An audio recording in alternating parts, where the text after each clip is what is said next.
Sa panahon ng kalamidad, nangingibabaw ang pagbabayanihan ninyo mga kapuso. Kaya lubos po kami nagpapasalamat sa lahat ng nakiisa sa isinagawang Operation Bayanihan ng GMA Kapuso Foundation.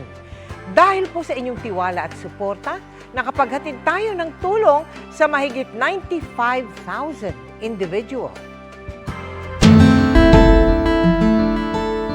Mula sa dating 1 tonelada, 2 pirasong bunga ng papaya na lang ang naani ng mag-amang Nitoy at Kenneth sa kanilang taniman sa Dilasag sa Aurora.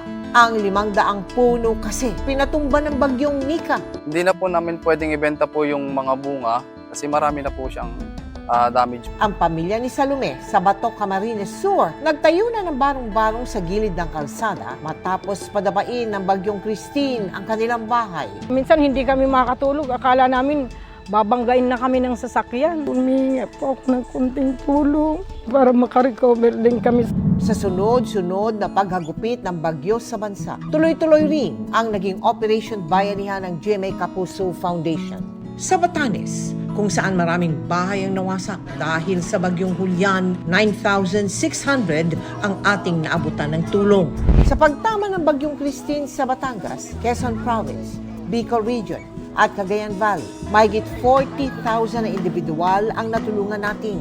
27,300 na individual naman sa Cagayan, Isabela at Aurora ang ating naabot sa paghagupit ng bagyong Marce at Nika. At sa pananalasa ng Super Typhoon Pepito sa Catanduanes, Camarines Norte at Camarines Sur, na mahagi tayo ng relief goods sa mahigit 14,700 na individual. Blessing naman po kayong dumating. Maraming salamat po sa GMA.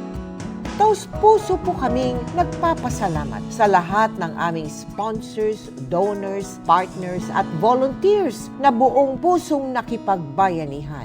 At sa mga nais makiisa sa aming mga proyekto, maaari po kayong magdeposito sa aming mga bank account o magpadala sa Cebuana Luwalier. Pwede ring online via GCash, Shopee, Lazada, Globe Rewards at Metrobank Credit Card.